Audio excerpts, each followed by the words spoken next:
Transmission incoming.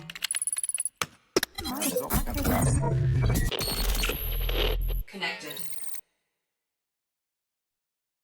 Welcome to episode 15 of Rogue and Blasted podcast. Thanks for joining us. This week we're going to be looking at old gits, us, getting back into the hobby and the observations we've had, improvements or downgrades. So good for people coming back in the hobby, or if you're you might kind of want to know what you missed out on. We're going to, of course, tackle some Grimdark Would You Rathers, which are getting grimmer and darker by the week, mostly thanks to Dan and Connor. And stick around at the end, we're going to see who is fighting who in our Who Would Win.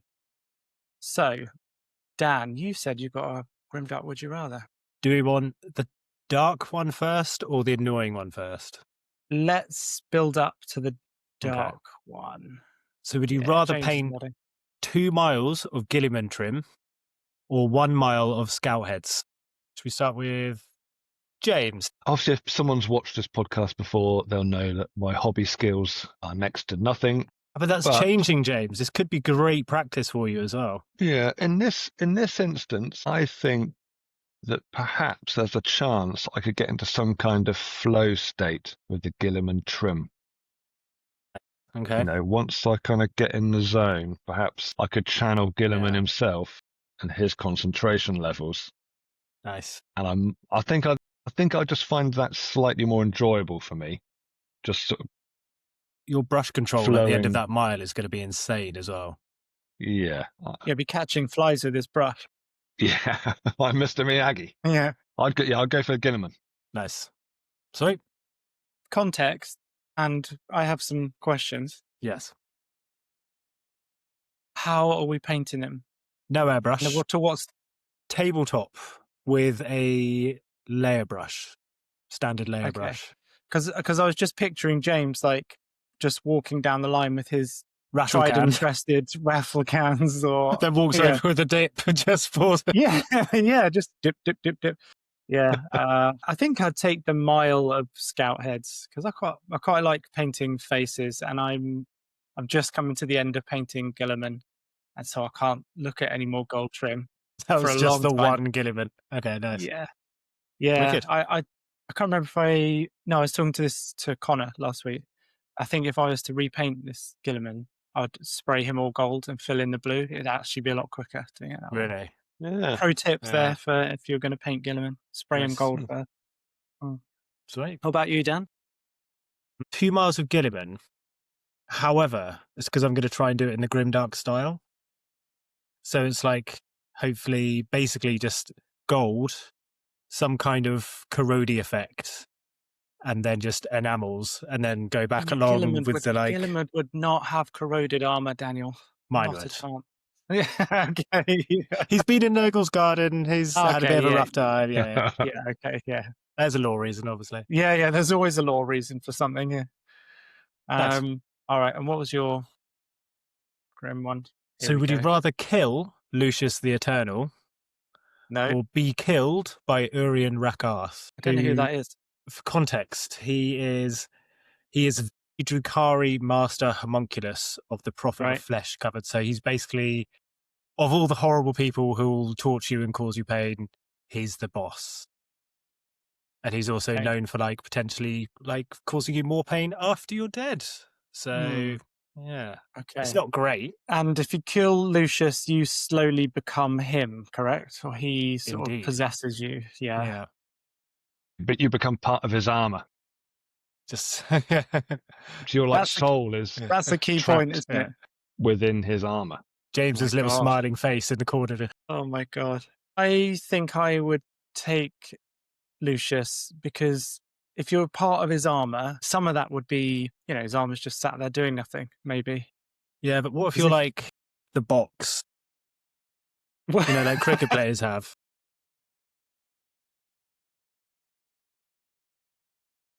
He could get up to some pretty freaky stuff, that guy. He's Slanish. Yeah, that could be. This could be an interesting place to be. What do you think, Dan? What do you think? Even if you're the box, I think I would take the box rather than being But being like actively tortured for a long, long, long time and kept alive. Just At least the other one, you never know. He might like just him. Yeah. I don't think anyone's a real winner here, but I think the least loser is potentially being killed by Lucius. Because then also you do get maybe an extra couple of weeks or months, depending on how long it takes for you. Like, I killed Lucius, and everyone's like, "Are you all right?" Not really. You might not get taken into his armor thing. How Because do you avoid it? You don't feel pride, right? Yeah. Yes. Yeah, if you can kill him and not feel any satisfaction in doing it. So, yeah, potentially if you're zen enough, you know. Do you reckon you're zen enough, James? I'm not sure I'm zen enough, but I think I'd look down on him and think I'm almost pitying him. I'd be Okay. sort of, you know, feel like I'd be doing him a favour if Yeah. I killed him. Putting you down, mate. I'm doing you a favour. I don't want to have to do this. It's like putting a bad dog down. Your own good. It's for your own good. It's for your own good, Lucius. You've been around too long. You've Yeah. seen too many things. Too Your much time's for come, fucking- fella. Yeah. So we all, All right. I think, we've Cross all my put- fingers. Yeah. Very real hard to the Emperor.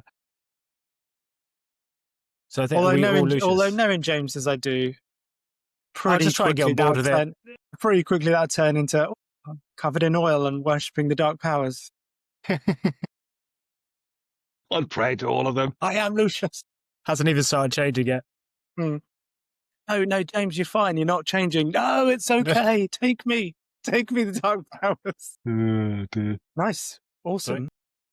I've actually got like a kind, friendly sort of would you rather. Just to change things up. Should we try that? Yeah. Please. That would be a For a pleasant. change? Okay.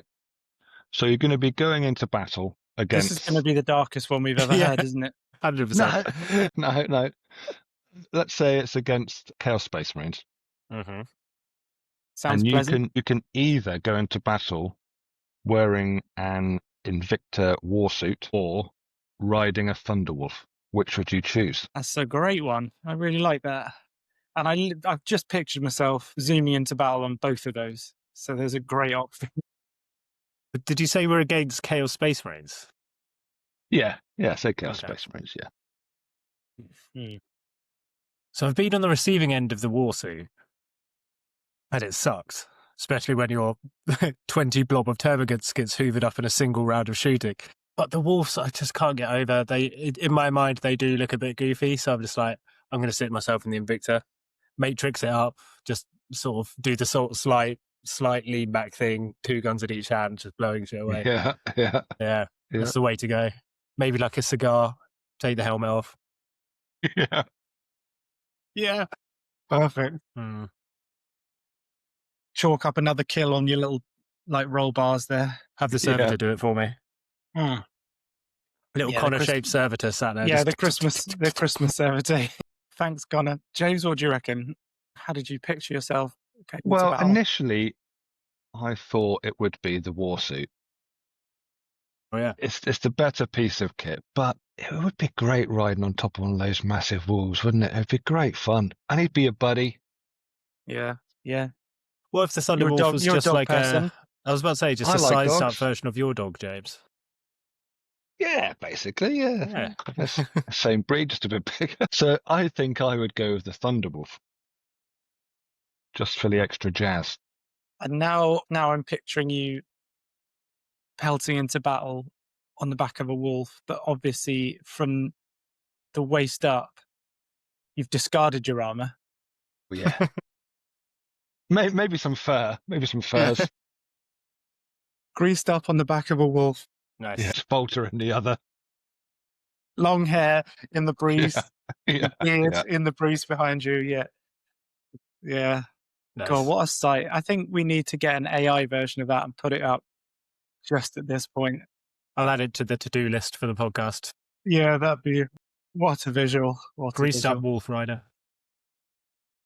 Nice. Greased up Wolf Rider. That's a good topic, dear. I think that'd be a bit too much for me. I think I'd have to take the war suit is definitely the way forward for me. That'd be awesome. And I still remember when we were talking about your army selection way back in the day, James, when we were talking about the war suit, you said, no, they're not necessarily that great in the meta, but, and you kind of leant back and I just want to roast some Tau with it. Well, I forgot about the flamer on Yeah. that thing. So that That was the always first time I sticks with was me. playing Gene Got Stealers killer against flamer. James. And I was like, oh, I'm going to charge it. I want to see what these could do. And then he just overwatched with the flamethrower. And I was like, oh, fuck. It's like half the squad just got wiped off in one go. I was like, forgot about that one. Overwatch. Yeah. Awesome. God, I don't think I'm going to be able to get that mental image out of my head for some days. My pleasure. Yeah, no, it's a good thing. Thank you. I'll fall asleep thinking about that tonight. So on to our main topic. Thank goodness. I've got Grimdark. Would you rather we do it next week? I'll hold on to that one. All right, we can squeeze one more in. On to our main topic. Old gits getting back into the hobby. So the three of us, we've all had initial kind of being into Warhammer when we were younger. James was more the kind of fantasy line. Dan and I were kind of 40k. I'd like to take a little bit of credit in infecting your mind with 40k, Dan. Mm-hmm. And them took a long break away and have all been dragged back into James's terminology, the Warhammer whirlpool.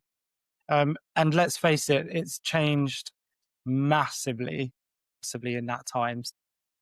I mean, I ducked out like probably 3rd edition, maybe it was just 4th edition was around the corner. So like the mid 90s. Dan, you were playing until a bit later than that. Yeah, so I think I always thought you were 2nd and I was 3rd. Maybe it's 3rd and 4th. I think but yeah, I think the one you left off, I joined basically. Yeah, I think I joined up just before Tau joined up, signed on the dotted line. Yeah. Just before Tau were introduced, about a year before then, I probably started collecting. But I think that was young collecting when you're not entirely sure what you're doing. You're just kind of yeah. I like that one, and I like that one, and I like that one. Yeah. Yeah. And James, you were Old World. And you were Old World as it is now, yeah. And Blood Bowl. And yeah, I did get bought Necromunda. So whatever year Necromunda came out. Yeah, so I remember the year that I remember really specific being in Games Workshop and they had the new Necromunda out and we were all trying to learn the rules. Yeah. It's been about 96, something like that. Does that sound right? Roundabout. I'm producer checking the dates quickly. It's something like that. Yeah, started to drift out of the hobby, then did start looking at 40k stuff, but never actually took the plunge. Yeah. I got as far as buying a codex. What codex? I think it was Codex Demon Hunters, which obviously doesn't exist now. That because it was a combination of Grey Knights and Imperial Agents. I think I bought that codex as well. That was a cool codex as well. That was like meaty. I remember it. Yeah, that had great artwork on the front. I think it had an Inquisitor on the front with like a massive demon hammer or something. He was an awesome because they had a model for him, I think, as well. He was like all kitted out in, gold-plated armor. Didn't he have like a hawk on a hand as well?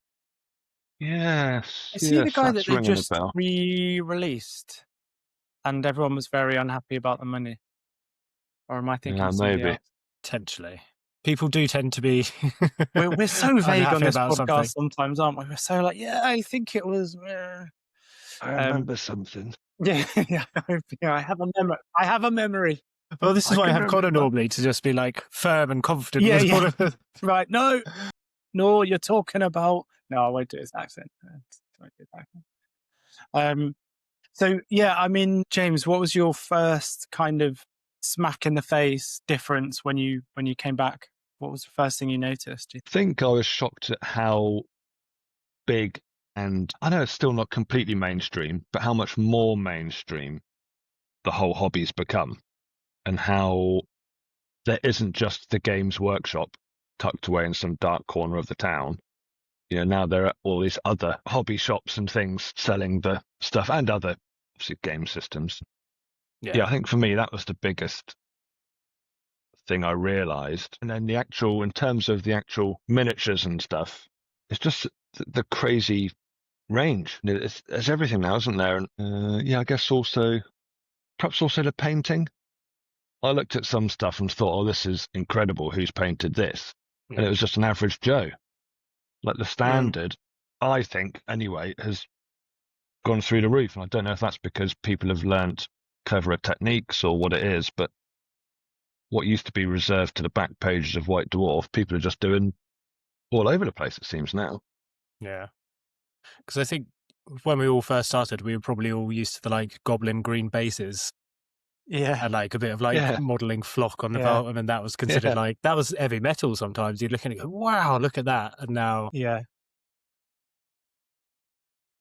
Yeah, I think when you talk about the basing and stuff, it does highlight like they've definitely, even with the heavy metal team, they definitely lean more towards like less, although it's very, very clean style, it definitely leans more towards like they do put like tiny little bits of chipping in armor, and they put like very, very tiny bits of weathering. So it definitely is like sliding towards that kind of more realistic look, although it's still very, very like clean appearance. do they have a name for it, or is the name, sorry, heavy metal style? That's the name of the style of that sort of almost not comic book, but like bright colors, clean.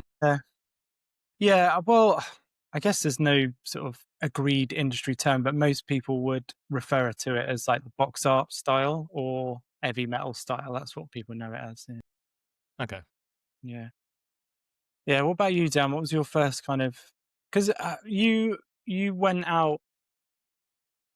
So I sort of trailed off maybe when I was about 14, 15 and discovered Yeah. drinking and friends basically. And I was like, oh, well, got to go do this for a few years. Yeah.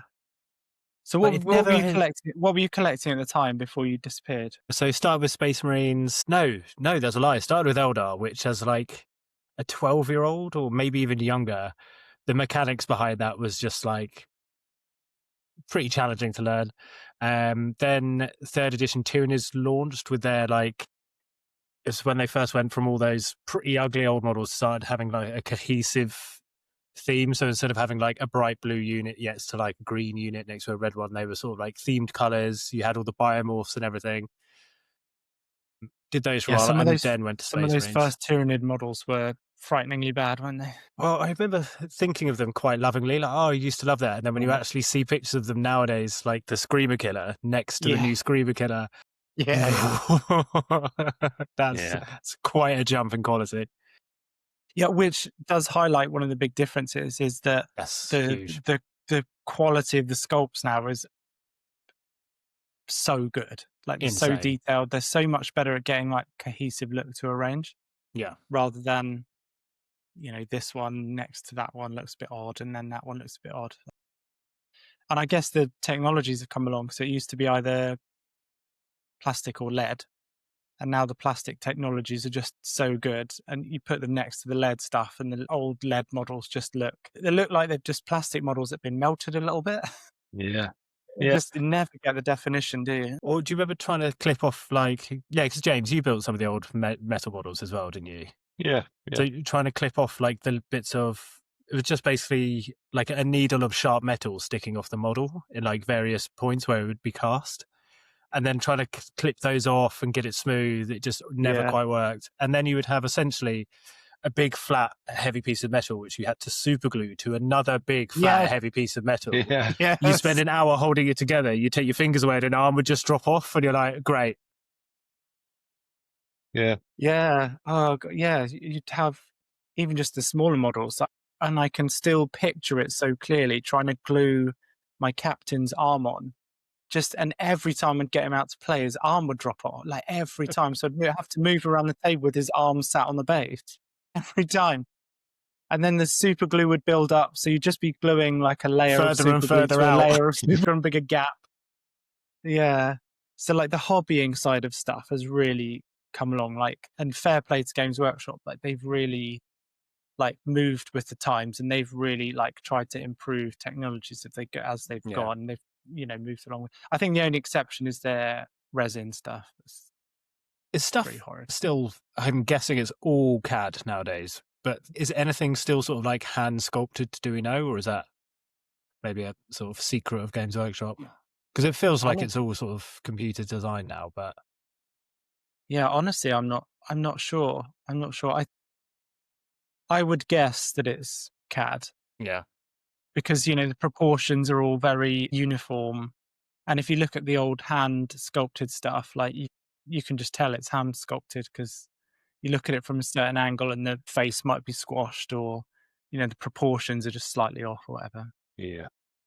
And even just the way that the parts are arranged on a sprue, you can tell it's just like super efficient. Like we've got to fit all of these bits onto 3 Yeah. sprues, and just the way it divides it up on a sprue, just no person would think of that.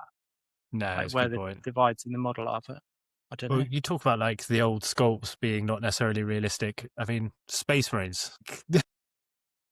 I mean, when they like at the What time, do you mean?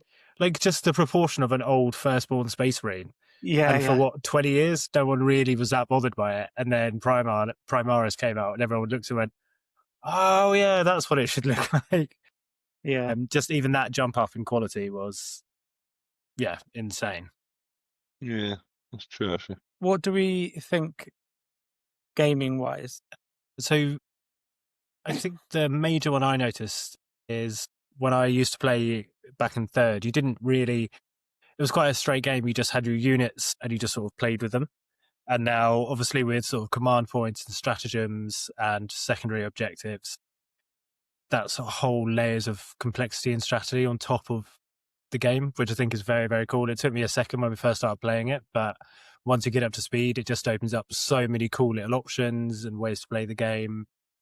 That's probably, I would say, the biggest change that I've noticed coming back into it, at least from my point of view. What do you reckon, James? Yeah, I'd say the same. I think some people debate it. I think it is good we've got rid of the templates and scatter dice and things like that, which, you can never quite get those templates right, could you, to see which model is completely under. Is it half under? Is it 3/4 under? It was, and I know some people don't like, there's a bit of maybe a lack of realism to the game now. For a while, it sort of switched more towards, if your model's facing that direction, then it can shoot that direction. But if it isn't facing that way, it can't shoot that way. Whereas now, none of that matters. All of that stuff's been smoothed out. I think Dan's right. By getting rid of all of that stuff, it's allowed them to concentrate on the actual game and like more the decisions you're making and the combinations you do with stuff that I think is more fun. Some people will argue, but I think that's a really good point, James, actually, is because you're spending less time worrying like, is my tank facing in this direction so it doesn't get hit in the rear armor, and much more like, next turn I need to push up this flank using this stratagem to go the extra distance and do this to claim like that objective, which I think is fundamentally for most people maybe a more interesting choice to have to make at that point, unless you are sort of, to say there, to be honest. some people really like a war simulator, don't they? Like a war Yeah. simulation. But it's never going to really be that, is it? Because we're playing with models on a tabletop. I think by making it, this is definitely a game and you're going to have fun playing this game, I think that's a better avenue. Yeah, I agree.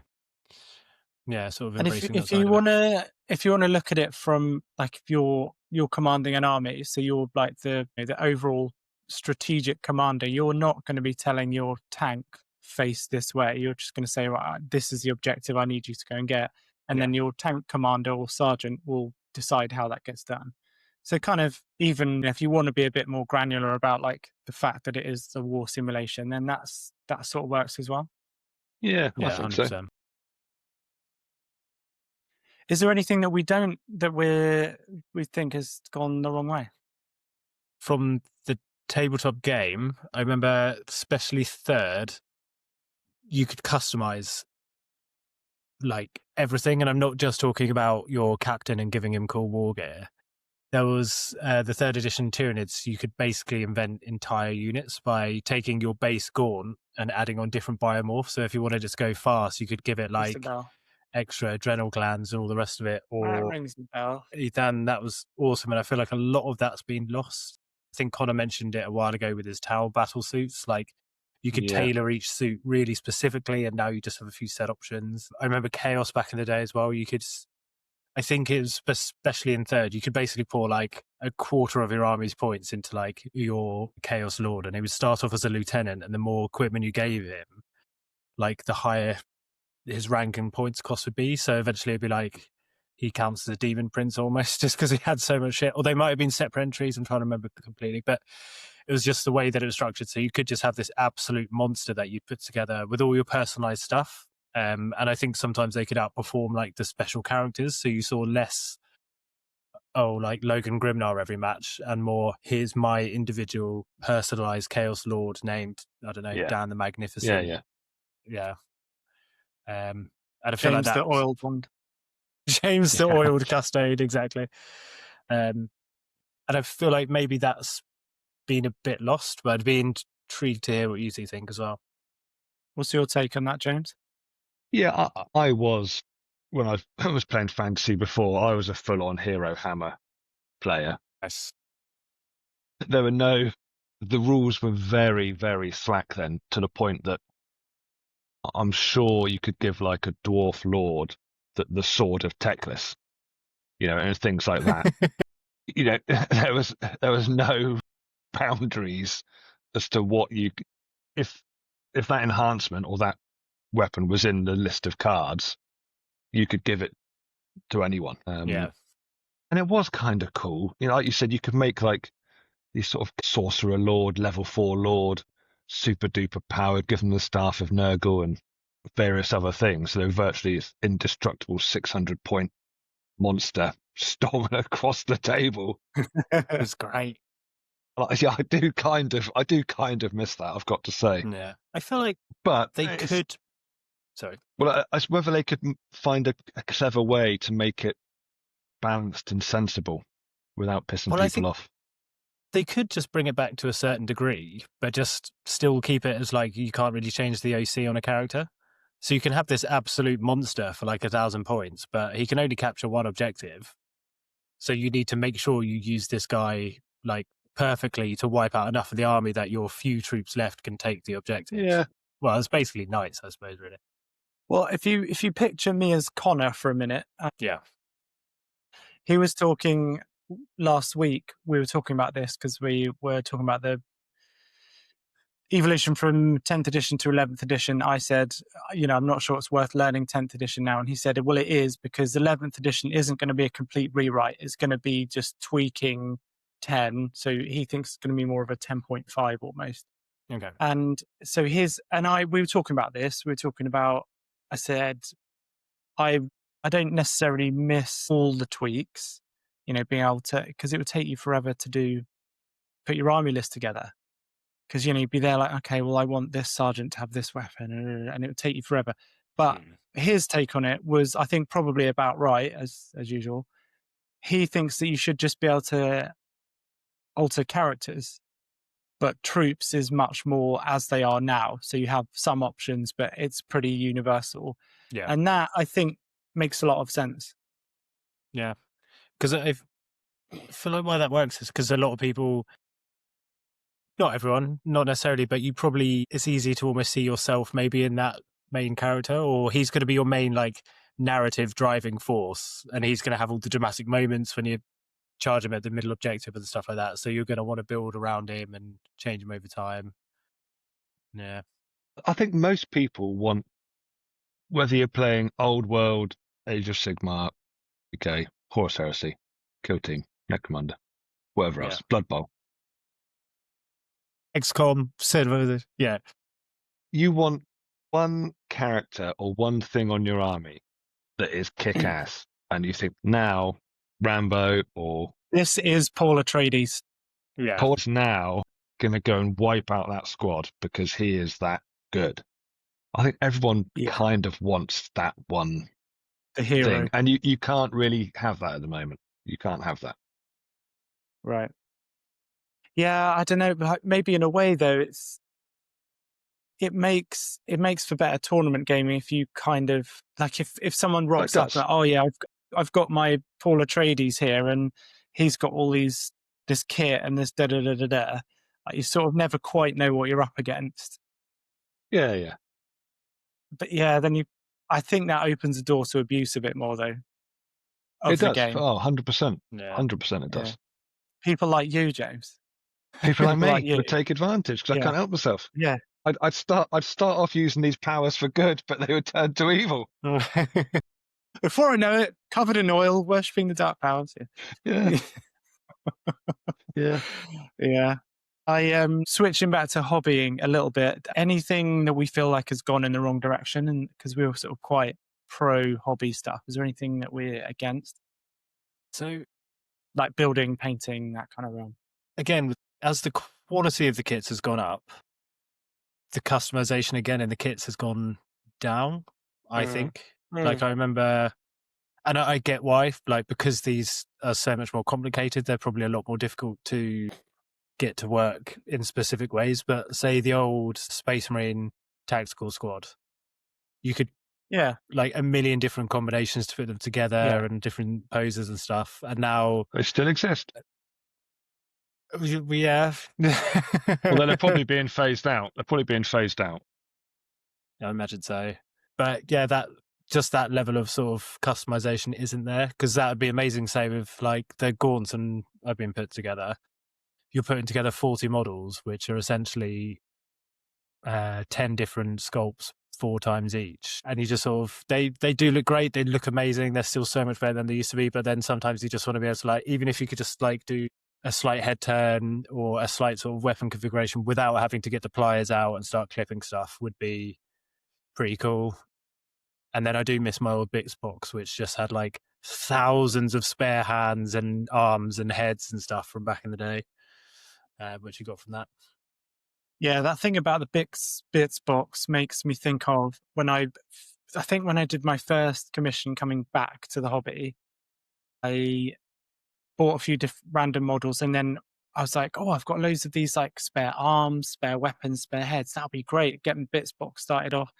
And then I think when it came to the next one, I was looking at my Bits box and I was thinking, well, this is all completely redundant, because you can't, without getting the green stuff out and really going for it, you can't, there's nothing that interchanges really, because it's all very specifically designed. And I couldn't believe how complex the instructions and the models were. Like just a simple intercessor squad or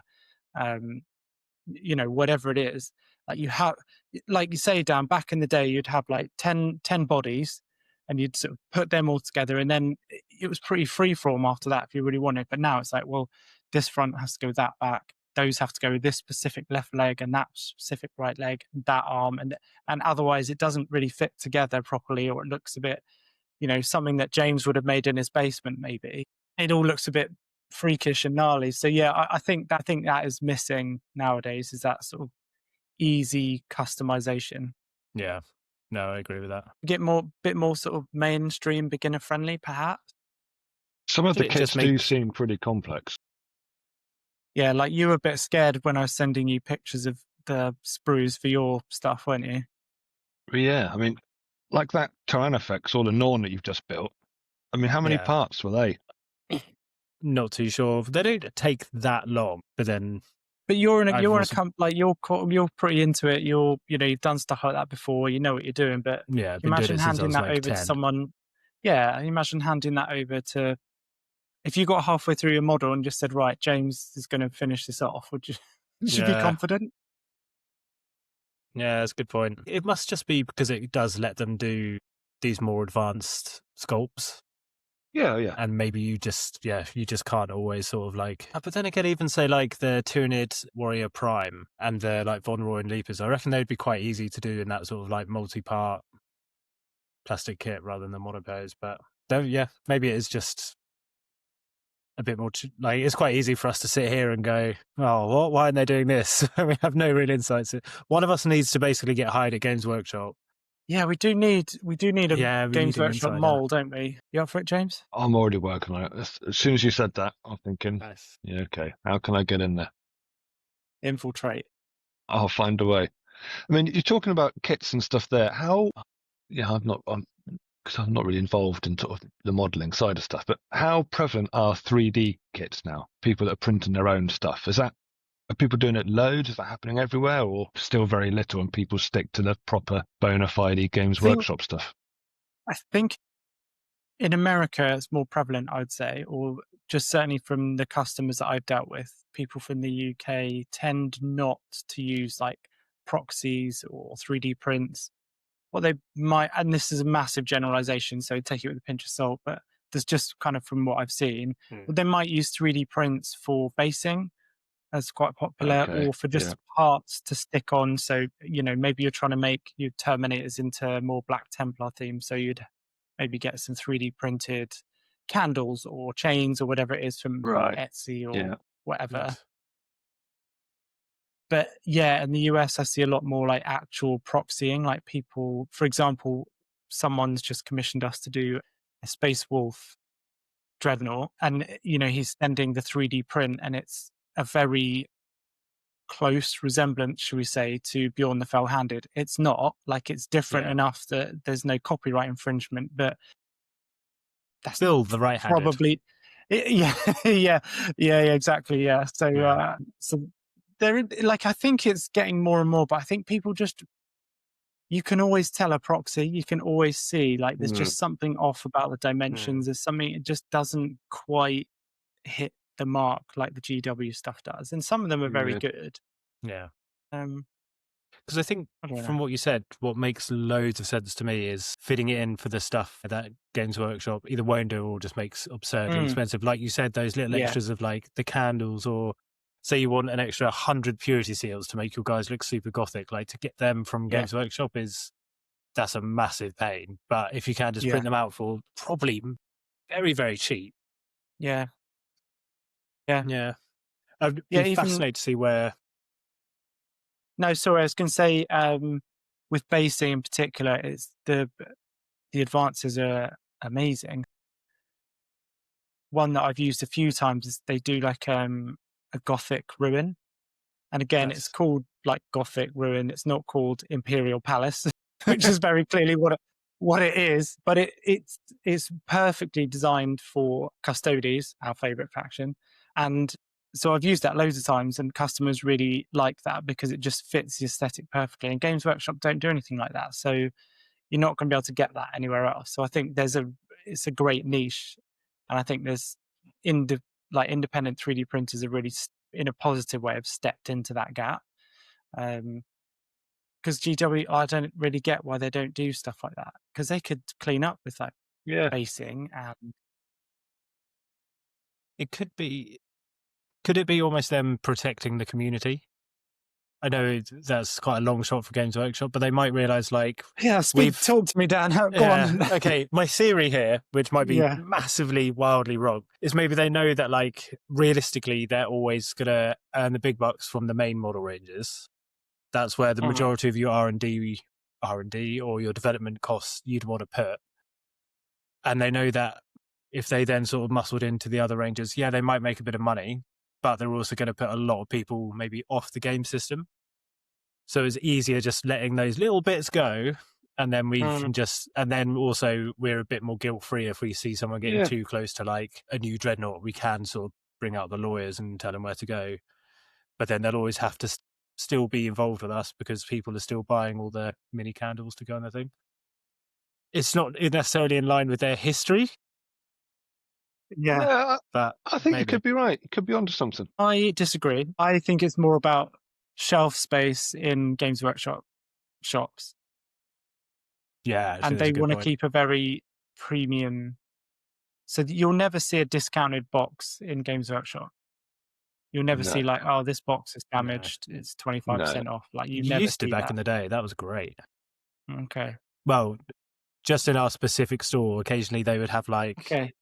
I remember once they did they just had all the old stuff from the back of the shop just broken up into plastic bags, and it was like £5 a bag. So you just get this little mystery bag.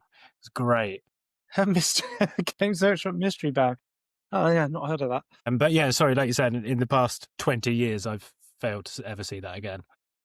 Yeah, I think that was very unique, probably to the Maidenhead Games Workshop. Yeah, so I don't know. So I was really surprised when I went to Games Workshop the other day, and I mean, they didn't have really like some pretty prominent models that you'd think they'd have. The store looked great. It was like a nice big clean space, gaming table, hobby tables. There were some people, as James would say, some happy nerds in the corner. But they didn't have like what I needed. So I was like, I'm going to have to order online. So it kind of drove me away in the opposite direction. So I don't know. That was it Space Marine stuff you needed? Yeah, it was. Yeah. Oh, right. Pointing. But again, that opens up the door for independent like local game stores, so maybe not Yeah. a bad thing. Yeah. Because the range at Entoyment that me and James go to, that's like, I think you're hard pressed to find anything that doesn't carry from the main ranges. And it also had the whole like Horus Heresy thing there, as well as like 20 other different game This systems I've never even heard Place of. just sounds like, it almost sounds like you two lie about how good it is, just to make me annoyed and jealous that I can't go. They're like, oh yeah, got all these amazing game tables, and we've got all these, they got every range, every product. To be fair, I think you'd be quite envious of the paint ranges they've got there as well. It's like all the AK, all the Army Painter. I think they've got Duncan Road stuff. Is it Two Thin Coats or something? Yeah, two thin coats, yeah. Oh yeah, mate, it's amazing. And just very, very, yeah, shut up. Just very briefly and on topic, like that is Yeah. another thing that has just come on leaps and bounds, like all the products. And that it's not, like back in the day, did anyone paint with anything other than Citadel paints? I highly doubt it. Now, I think the most you'd You've get got is maybe all these someone who different ranges. like had some old enamels left over in their attic from where they used to paint model aircraft. So you just have Yeah, these yeah, mismatched Humbrol. paints. Yeah, something like Humbrol, Revel, yeah. that. Yeah. But now you've got, it's amazing paint ranges now that, makes Citadel look like okay, but it forces everyone to up their game. Like the Citadel paints are way, way, way, way better than they used to be. And they're still, I'd say, like upper mid-range, still Was that, forced everyone to get better. I'm sure I've mentioned it on the podcast like a million times. I'm obsessed with those Villainy Ink range. Yeah, Just because I love that sort of like style, and they're great. yeah. What do we think All about of that like clever the stuff. Sorry, Jed? I say there's loads of clever stuff now, these inks and washes and things. I'm sure that never existed before. It was just red paint, goblin green, blood red. Yeah, Ocean I blue. think that was literally it. Well, I wonder where the dip method you guys are talking about. Surely that did just come from someone having like a dark varnish in their house or something. We're like, oh, I wonder if this will work, and then it's probably like probably. it's come on since then. I think that's probably from like a tabletop gaming, like army Group or- soldiers type deal. Yeah, I think it's probably that kind of sounds right. evolved from that. Especially if you're painting like a literal 2,000 regiments of like tiny Yeah. little men like that for a historical battle. Yeah. What do we think about the sort of drift of Warhammer into, and the sort of community in general, I suppose, like drifting into the mainstream? Like, is that a good thing or bad? Because that's been quite, James, you mentioned that at the beginning, like that's quite prevalent, how a lot more people are aware of Warhammer now. And it's, you can stream stuff on YouTube, like I say most people. Like, so what are your thoughts on that? Like, is that positive or negative? I think in general it's going to be a positive thing. I mean, in fact, yeah, I think it's only positive. I don't think there's going to be any downside to it. I can imagine some hardcore beardy nerds are always going to want it to be their thing, and like this is our hobby, and they might not want. Say when me and Dan go and play 40k, they might not want to start getting filled up with these norms coming in and playing probably 40k, which probably is going to be, and probably for now anyway, it's sort of the more mainstream of the games. But in general, I think it's only going to be good. The more investment that goes into it, the better, and we'll get better content to be able to watch, better little cartoons to watch, Astartes 2 and 3 and 4 and whatever else they make afterwards, I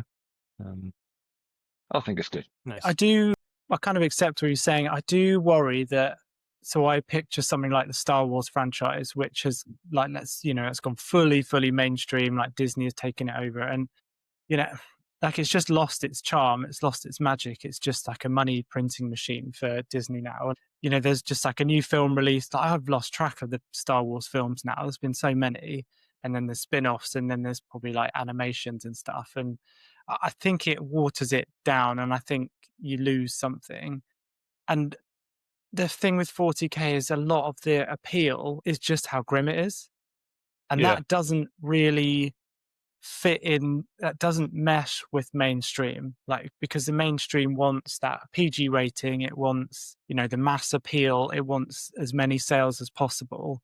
So I do worry that it's going to start chipping away the edges of like the grim stuff. It's like the Emperor, who we know consumes 1,000 psychers a day, well, are they going to be encouraged to sort of set that or not talk about that again? Because, well, Henry Cavill's series, we're going to be talking about the Emperor, and we don't really want him. Do you know what I mean?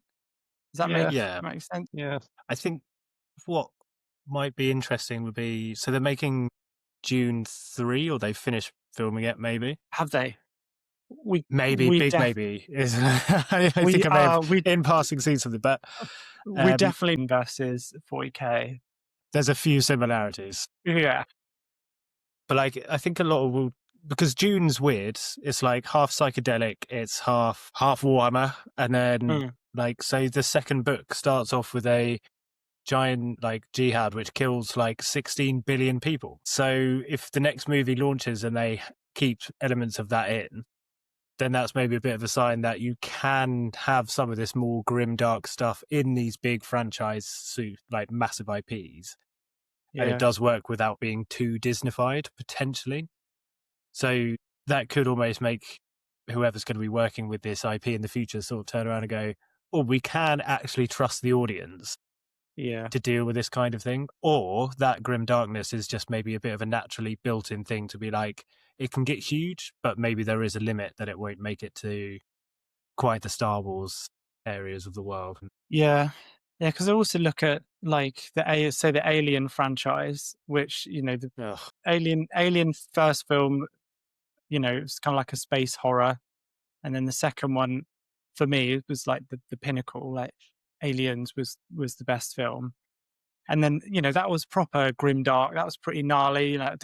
Had nightmares about that. But it was what an amazing couple of films, and you can see how that mainstream, third Aliens I thought was absolute trash. And then they just been rolling them out ever since. It was Resurrection, and then there's Alien versus Predator, and it just got worse and worse and worse. Yeah. And more I suppose you can't really argue that it's mainstream, but it just gets into a trope, doesn't it? It kind of is now, I reckon. Yeah. Yeah. Who's done it right? Who would be a good model for them to follow? Bit worrying. That's what I what I worry about. Two recent Mad Max films have been okay. True, actually. That's been on an upward trend, I would say, over the past, But then they took big gaps, and then he did... Because I think, is it Fury Road, the one with Tom Hardy? Yeah. I think that's the better one. One first name sounds to them, Tom. Oh, yeah. Tom. My mate Tom. And I think, again, because, the vast majority of that was... Yeah, they took, 10 years to get to the point where they could film it, or even longer, put so many ideas into it, and then filmed 90% of it for real. So you just need someone there who absolutely loves it and is willing to obviously give it that amount of love and attention. And I know we're all putting our eggs in the Henry Cavill basket, but I'm not sure how grim and dark Henry is. We shall see. I think he's probably a little bit... He does collect custodes. Yeah, I was going to say, I think he doesn't mind getting a bit he doesn't mind getting a bit oiled up. Come on, Henry, I've seen you in Immortals. We've seen you in that film. You've got a little bit of dirt on your face and a lot of oil. I've heard he plays Magic the Gathering as well, so...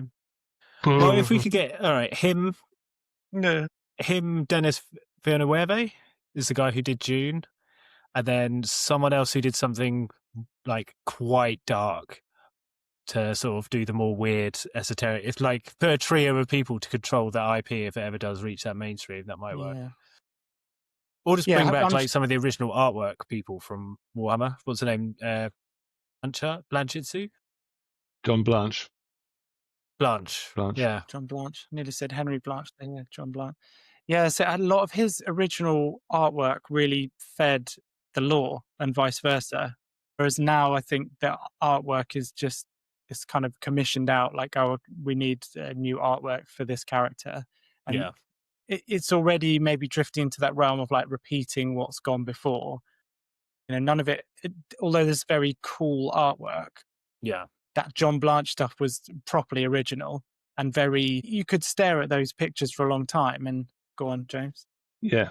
Well, you've touched on something there that has changed, I think probably for the worse, is that although if you read some lore, read codexes, there's a lot of talk of the whole fantastical, magical, demonic, warp-based elements to these characters and what goes on.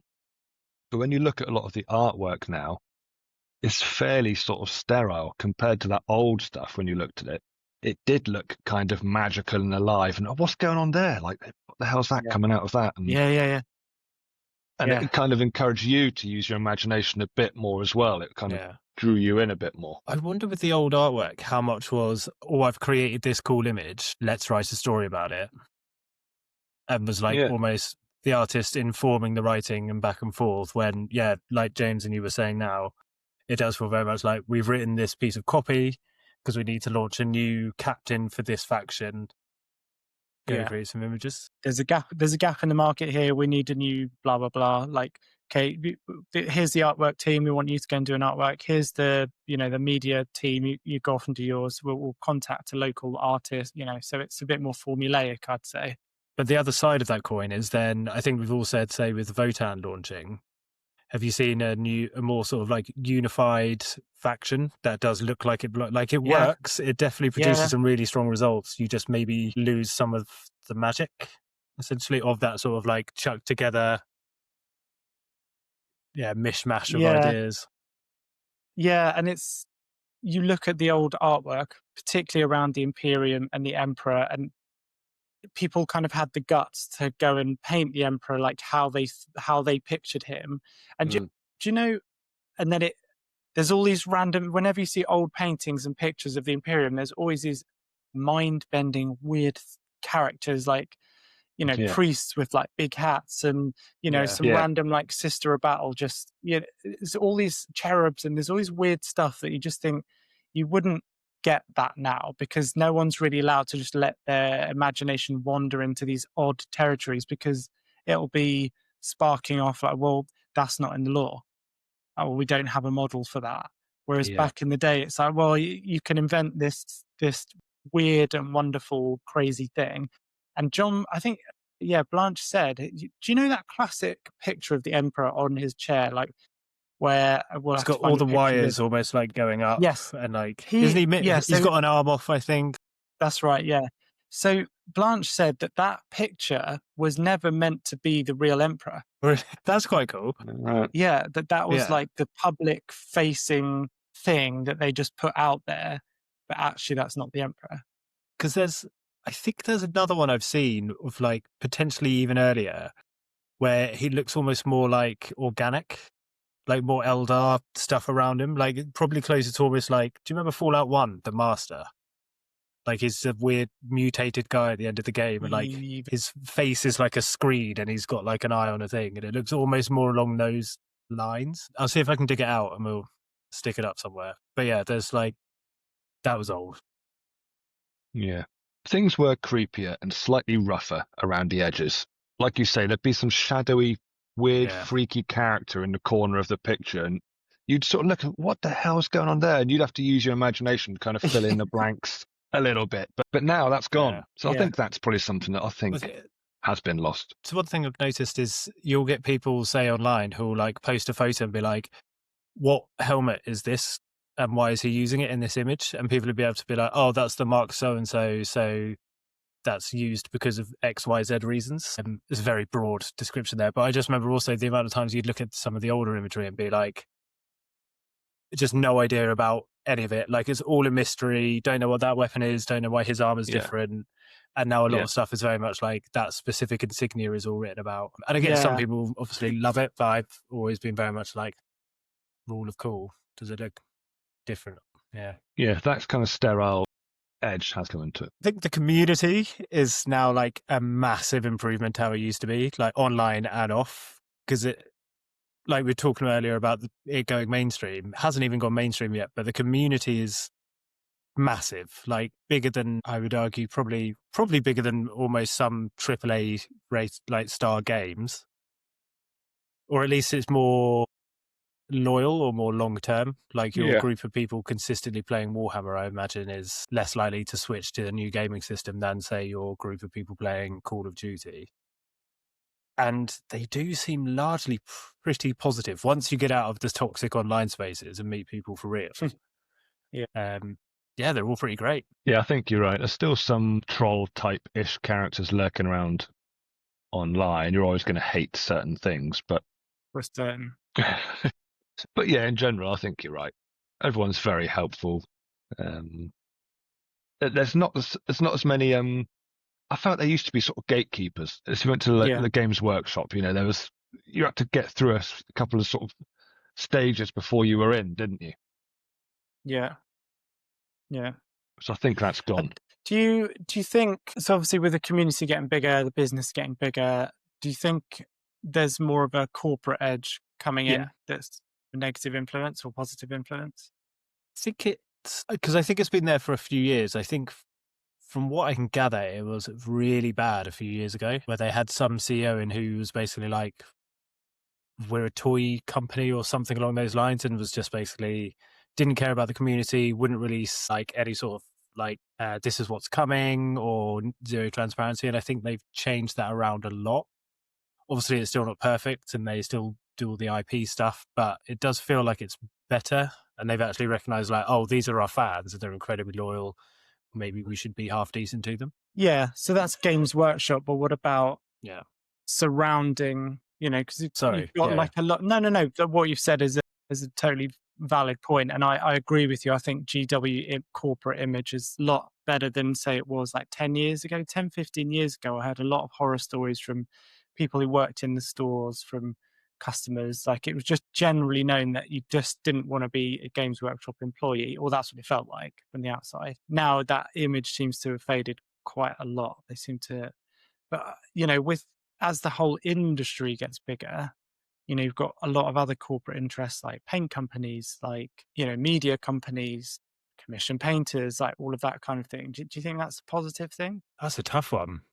I mean, I can only speak from how I found people at events I've gone to and shops I've gone to, and they've all been very welcoming. And I think regardless of what game system it was, I think I said I was going to want to play, they still would have been positive about it. And maybe that is just, customer service and they're making money, so they want to be positive. But in any case, the final outcome is I've had a better experience than when I used to walk into a Games Workshop 30 years ago. Yeah. So I think that's good. That could be in part because you have these different interests coming in. So it forces people to have to play a bit nicer and up their own game a little bit, because the default is not necessarily Citadel paint, Citadel glue, Citadel basing stuff. It's a much bigger ecosystem to pick from. And maybe their way of carving out their own little spaces has been, okay, well, we will have then the better version of this very niche product, but then we'll also be better at maybe communicating or teaching people or offering alternatives. So yeah, I would say actually it's positive, I think. Yeah, I have seen some real awful corporate behavior in the space, like personally and also vicariously, like online. The overwhelming majority seems to be people get that this community is quite like self-regulating. If you step out of line, you might get away with it, but everyone remembers, and you'll feel the wrath. Yeah. I definitely feel like we're in a sweet spot at the moment. So we've kind of emerged out of that like super niche, you almost feel intimidated by it. And we're not quite at the sort of Star Wars Aliens franchise. We're sort of in that sweet spot now where we've got good, good money coming in. There's a good feel around it, good community. Everything feels like it's moving in the right direction. I guess the fear is like what avenue that takes, and maybe the Emperor will guide us. But like I have seen, I mentioned I didn't make the cut actually a few episodes ago. Just I was talking about corporate behavior by one particular studio. So there are some standout examples of how the corporate edge you have to factor it in. Like, yes, it means that the end user generally will get like a better experience because all these companies are competing for your time, attention, and money. But within the industry, I think there's a lot more wranglings now between different companies, and that can get kind of ugly behind the curtain. Do we think maybe part of this is reflected in the fact that people will like generally vote with their wallets. But I also think when it comes to these sorts of things, cheapest is not always the winner. This is one of the few areas, because it is a bit of a luxury, that people will go for the thing that they like more or want to support more. It just means that you're not going to win just by being cheaper. You need to also do the other work, and you do need to support a community rather than, say, trying to like all the car boot nonsense that other company did. Yeah. You need to actually be a part of the community in order to actually be considered like a legitimate company to work with or buy from to a certain degree. Obviously, there's always going to be some people who just won't care or won't give a shit. But I think because it is a community, then if you give yourself a bad name, people will remember. Yeah. Don't know. Does that make sense? Yeah. No, I think you're right, and Steve was right where he said that we're in like a sweet spot at the moment where you still feel like you're part of a community. When in Toyman, our local big game store, we're moving premises. Was that the really good one in Poole that Stevenham got to go to? Yeah. Okay. Yeah. The greatest place on earth. Yeah. I mean, honestly, Steve. How much are they paying you both? Do you? James is just eating all my hot dogs before I get there each time. Yeah. But when they were moving premises, they did a bit of a crowdfunding thing where you could like sponsor a table, have your name on the wall, buy a dice box, that kind of thing. And I bought a little dice box thing. And it was because we're still in that sweet spot where, I was getting a little bit of something, but I was paying over the odds, but knew it was like investing in them. That's where I'm going to be going to have fun. And I think that still is what this hobby is at the moment. Yeah. And you're right, Steve. I think if we do lose that, that's what will be the sad thing. Yeah.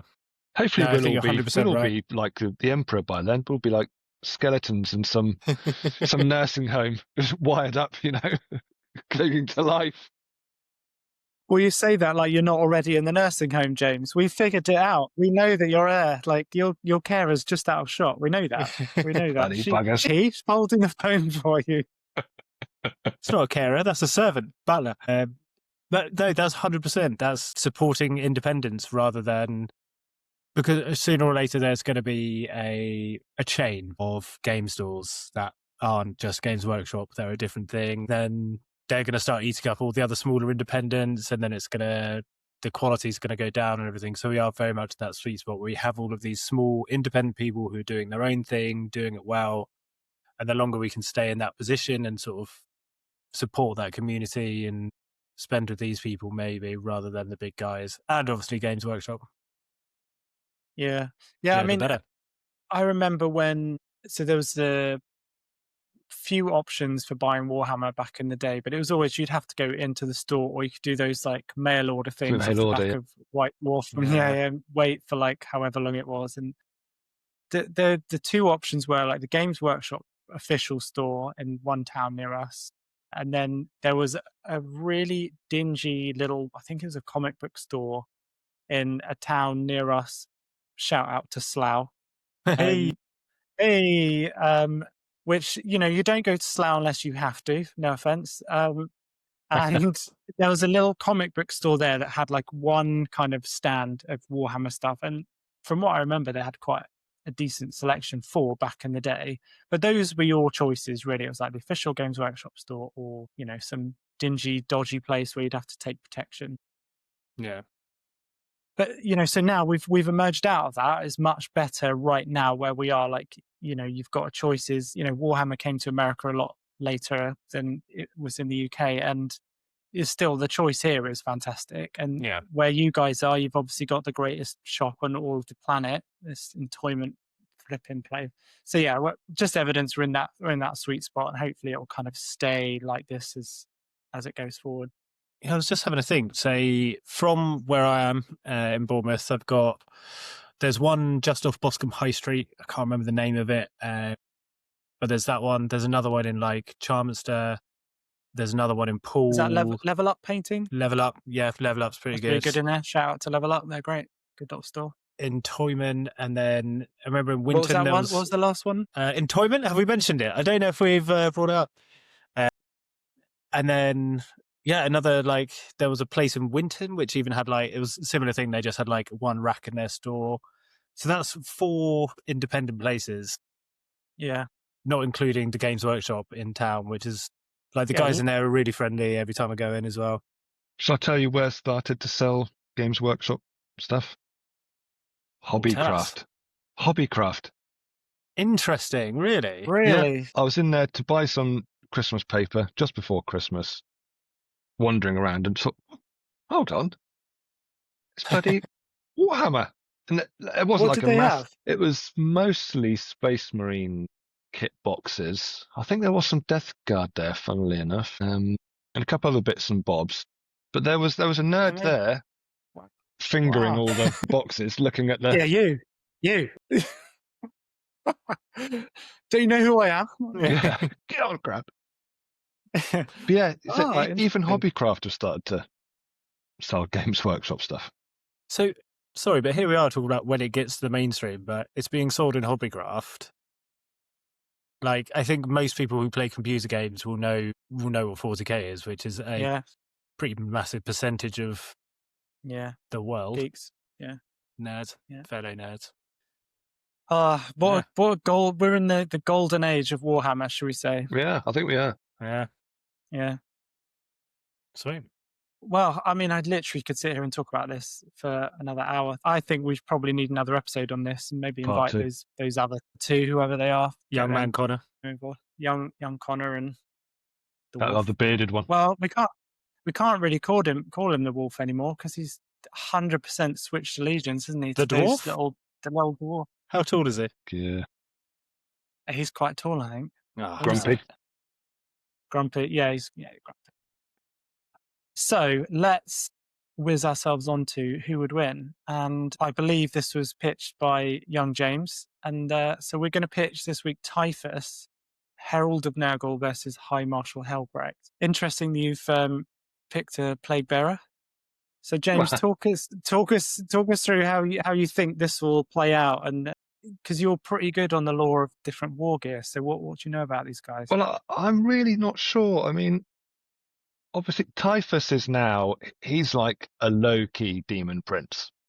You know, he perhaps hasn't fully ascended or descended, whichever way you want to look at it. But he is no longer just an Astartes Plague Marine. You know, he's more than that. He's been killed a couple of times, and Nurgle just brought him back to life. Yeah. He's pretty busy in general, isn't he? Yeah, I mean, he gets up to a lot of naughtiness. He's the host of the Destroyer Hive, this sort of plague of flies, which is horrendously horrible, and they could creep into even the smallest gap in power armor and things like that, and start eating you from the inside out. He's obviously got his huge scythe, the Man Reaper Lacrimane. He's a lot larger than normal Astartes, or he can, when he can swell up and become described as being sort of massive in size. He's obviously a powerful psyker. See. Yeah, powerful psyker, and he's only half human. Sad tale. Mother was raped, unfortunately, by some horrendous space psyker Martian people that used to be the overlords of Barbarous, his home planet. He was born. The rest of the people decided she had to be put down, so they killed his mother, but they couldn't bring themselves to kill him because he was just a little infant innocent.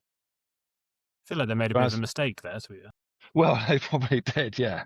So he's gone on to become what he is and has had to hide. When he was going through his training and stuff, in the good old days, before the heresy, yeah, he had to hide how kind of powerful his martial prowess was, you know, how good he was at doing things, how powerful a psyker he was. So he far exceeded a normal Astarte recruit. Helbrecht, I mean, he's kind of, again, he was handpicked, some say, by the Emperor himself. James, sorry, just to go back to Typhus. So that's a very typically happy 50K story there that's just totally suited to mainstream. Well, yeah.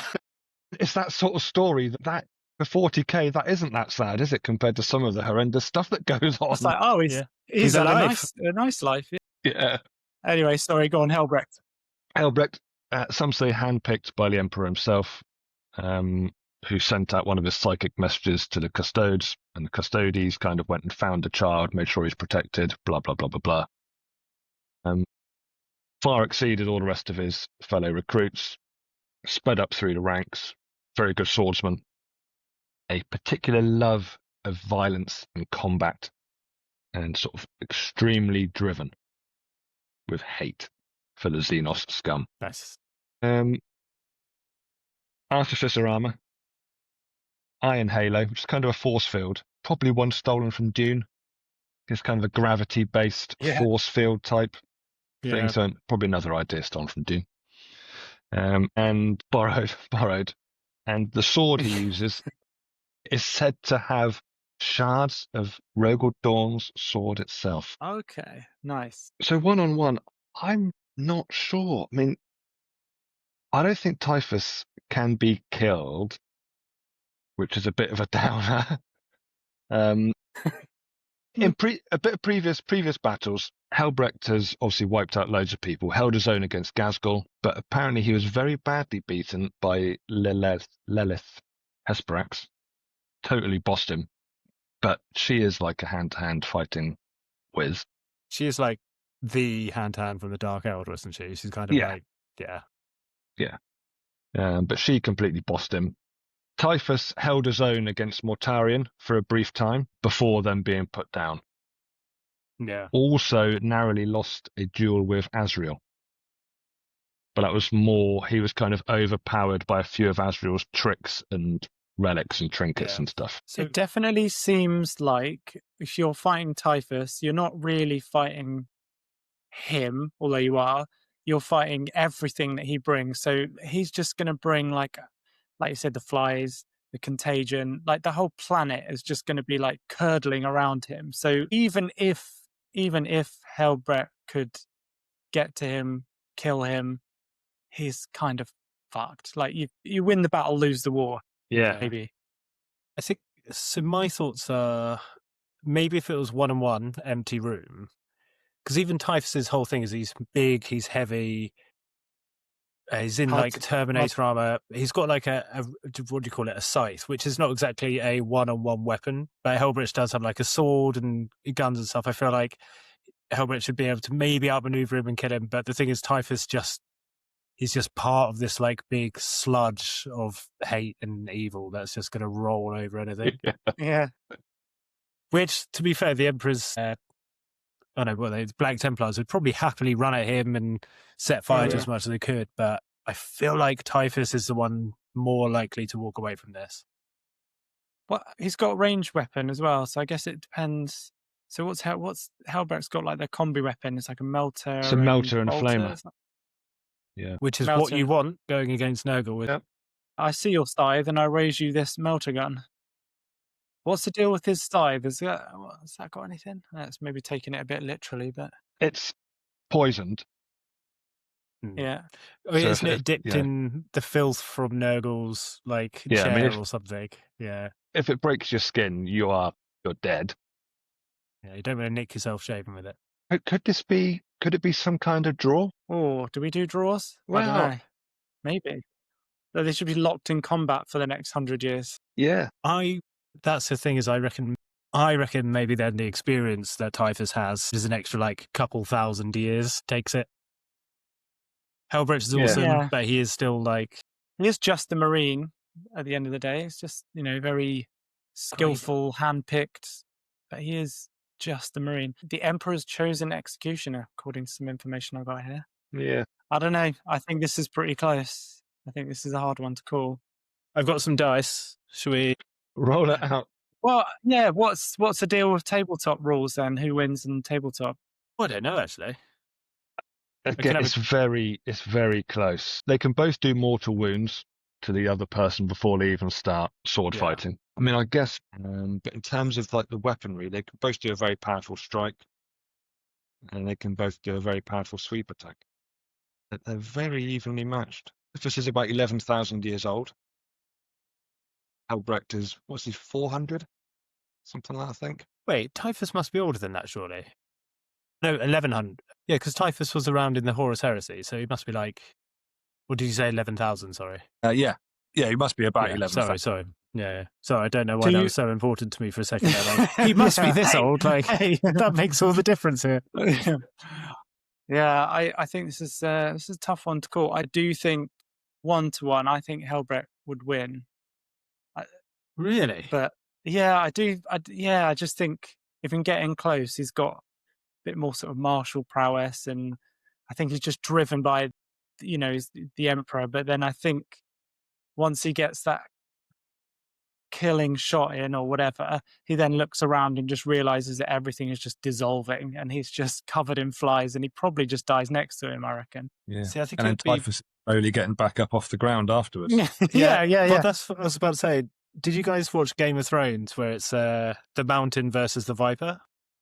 And the Viper, Yes. he manages Yes. to stab him and the guy's on the ground, but then he just grabs him round the leg. I think Yeah. that's what it would be like. It's like Yeah. Helbrecht's like, I won! And then Typhus like, no, you didn't, mate. No, you didn't. Yeah. Yeah. I think that's a suitable mental image to end on. Nice. Awesome. Wicked.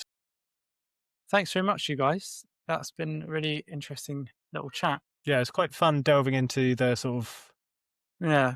the wider world, the sort of meta of it all. It's cool.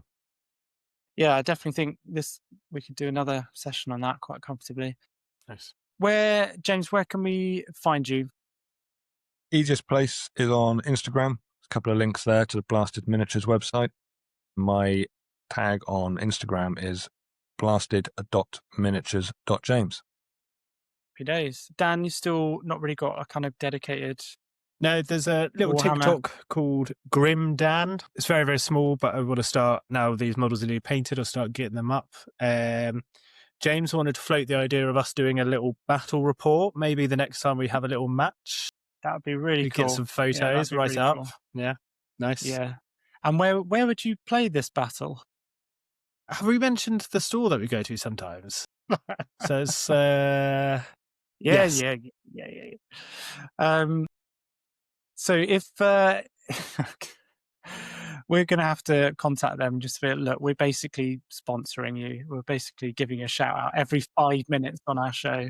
they listen to it and they're like, can you stop, please? Yeah. Cease and desist.